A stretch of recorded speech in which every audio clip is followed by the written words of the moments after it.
Hey y'all, it's Dr. Vanessa, the People's Nephrologist, back to talk to you all about making a decision to not start dialysis if you're in the unfortunate position of having end-stage kidney disease.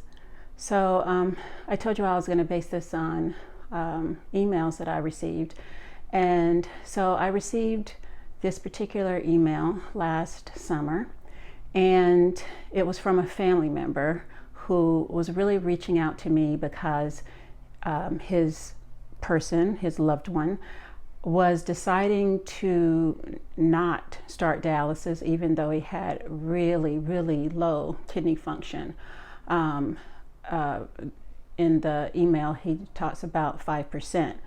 And for people that really don't know what these numbers mean, because normal kidney function, the kidney can be filtering like 120 milliliters of your blood every single minute of every single day. The kidneys can do everything they're supposed to do until that number drops down to 60. At that point, the kidneys aren't able to do everything. Things start falling off, and that's the point where we really work to not only stop the kidneys from getting worse, I'll do a video about these things later, but also to try to replace bit by bit with pills that the kidneys can, to make right the things that kidneys can no longer do. But there gets to a point when the pills or even the shots that we give aren't good enough. They can't possibly correct things that the kidneys can't do anymore. And this usually happens when that kidney function number drops down to between like 5 and 8. So if you don't start dialysis soon after you get to this point of developing symptoms, you will probably come to a place of not living much longer. For most people, depending on what you eat and depending on lots of different things that I'll go through in at another time, this can be on the level of weeks to months. And sadly, I think for me, what I write and what I say is intended to be helpful to people, but you can't really control how people receive things. And so what this email mentions is that the person I'll refer to as the person with kidney failure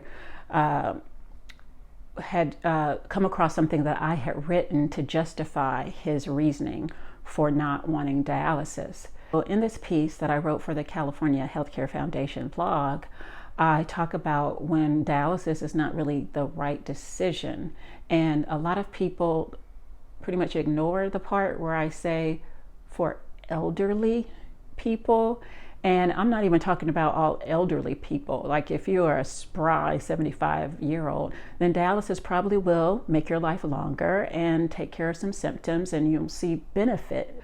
So I wanted to do this video to really try to undo some of the misunderstanding, misperceptions about what dialysis is or isn't. So a lot of people, including my husband, when he was as a teenager faced with the idea that his kidneys might fail someday, he said, "I'd rather die than be on dialysis." And I hear this a lot, or at least I heard it a lot when I was seeing mostly kidney patients. So, and I think people say this because, one, they think their life is over once they start dialysis. And I tell them, what I try to explain to people is, no, it's not over. It's just different. And, I told you I was going to be straight up real about it. And most of it is not different in a good way. It sucks. Dialysis, I wouldn't wish that on my ex-husband. But, and I say that because, when the at best, what dialysis can offer is kidneys functioning at like that number of 20. And remember, I told you that it's over 60 where the kidneys are doing everything they're supposed to do. So it's nowhere near perfect. It's nowhere near perfect. But what it does do is take away a lot of the symptoms of kidney failure. And what it does do is allow people to live longer in hopes that they will get a kidney transplant.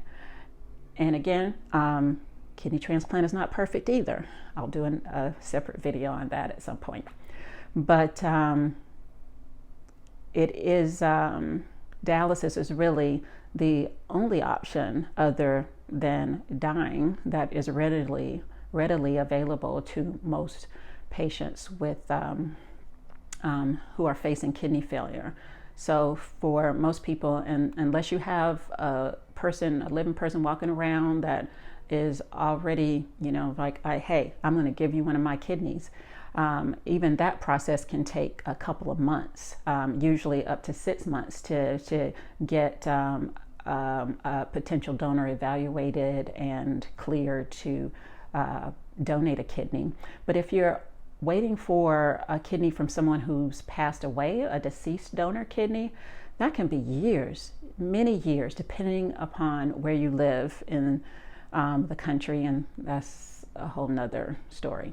But and recall, as I said earlier, once you get down to that like 5 to 8 kidney function, you really don't have years. You have weeks to months before, if you don't have some replacement, then you're going to pass away. I mean, there's, people want to think they're going to be different, but they're not. They're just not. And I wish it could be different, but we cannot survive without some kidney function. And the treatments that we have are replacement in terms of dialysis or in terms of transplant. In terms of my writing, I think I also contributed to the kind of misperception that dialysis is this horrible, awful thing that, you never, you're better off dead than going through. And, I'm sharing a quote from my book that I think some people only see, kind of the dramatic part of that, where I was trying to show exactly what Robert, my now husband, was going through when he was on dialysis for some, like almost 6 years. It was tedious, but the important thing is that he was here. He was here. And had he really stood by that decision to, I'd rather be dead than be on dialysis, he wouldn't have been around for us, because I didn't meet him until he was like 5 years into dialysis. And I decided to give him a kidney. I'll leave it there. I hope it's helpful for somebody. And I'll try to see you back soon. Feel free to reach out if you have your own questions. Take good care.